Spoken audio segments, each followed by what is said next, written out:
Okay, so this is how to transfer ear shapes between meshes. How you can transfer weights perfectly. It's quite handy. You could possibly use this to do things like transfer noses. I haven't tried that out. I have used it to transfer necks and tiefling bumps. You do have to smooth it out, but if you're feeling a little lazy or not confident, you can use it to do this. Okay, the only add-on you need, at first I thought you needed a vertex add-on or match vertex order add-on, but you really don't unless you run into problems. But the only add-on you need is this, which is called Mesh Data Transfer for Blender. It's free. You can download it. Look up a video on how to enable that in your Blender, and then you can get started. So what I have here is a human head. This is a vanilla human head, and I want it to have these ears. I want it to have these elf ears from Astarion. So what do? Well, first off, I'm just going to hide the mesh, or the ear mesh, sorry, and I can go down to the data tab and scroll down to mesh data transfer, and you might see this and think, well, this says active UV, so why can't I just pick a Astarion shape and, you know, transfer that?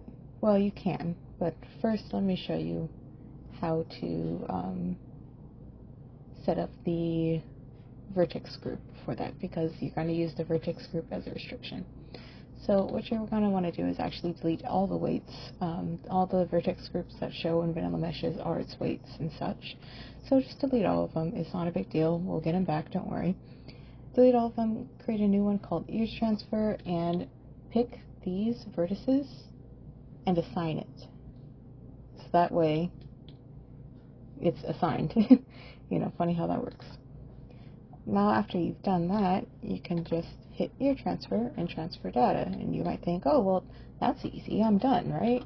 Well, while it did work, and we can verify that it worked by putting the ears there and saying, yep, that matches up, the problem is that it tends to cut holes in the eyes, and I don't really know why, because the amount of vertices does not decrease, and I don't want to mess with the amount of vertices because I just don't want to mess with them. So what can we do to make this actually work? Well, if we undo this so it's all complete and there's no holes, and we just take this mesh, and this is actually a duplicate. I have the original one under here, but we take this and also take the scalp mesh of it, because I'm going to show you a neat little trick before I do the transfer. So this is a trick you can use for any scalp, and you never ever ever have to refit a scalp again, is select the scalp, add modifier, search for something called surface deform, and just move that above the armature. Select the dropper and select the head that you want it to follow, and hit bind. Now that this is bound to this shape, it's going to follow it. So what that means is, if now we go down and use the dropper tool on our pretend custom head, because this is a vanilla head, but this could be a custom head, we use the dropper there and select active UV and shape with no restrictions this time. Oops. Left the mesh on, but you can see it transfers quite well. There's no holes, and the scalp followed the shape, like it even followed the shape of the ear hole, like it lines up perfectly. So there's a little tip for you, you don't need to do scalps. Anyway, to get rid of these weird black marks, you're going to hit tab, select all with A, alt N, and then average face area, and that just gets rid of them, the dark spots. It's a good thing to know. Anyways, moving on. Now that this has the shape of our custom or target mesh, we'll call it, you can actually hide the original target mesh and just move this back to 0, I'll call it, because it's 0. And then I'll just show the vanilla mesh of the Astarion. Alright, so now we have this, and you know, you might be thinking, well, we haven't really done anything, and that's correct. we haven't, all we've done is mold a Starian's face to match the original, but what is nice about doing it this way is now the vertices match. So the vertex order of a Starian matches this basically copy of the target head. So now that that order matches, if we do active UV shape, it will transfer that ear shape correctly. But first, we need to delete all of these weights, add a new one, call it ear transfer, and then go into UV editing and just select these boxes. It's very simple. I definitely should have done that before starting to explain things, but it's okay. Alright, now just hit assign, and then I like to click out and then select again just to verify that everything got selected correctly, which it did. Okay, so now we're back in here and we can select Starian's head and restrict it just to that ear section using shape and active UV. At this point, if you wanted, you can use vertex ID. It really depends. Some meshes are picky, and if you use active UV ever, it will always cut out. Sometimes you can use it, sometimes you can't. I don't know what decides that.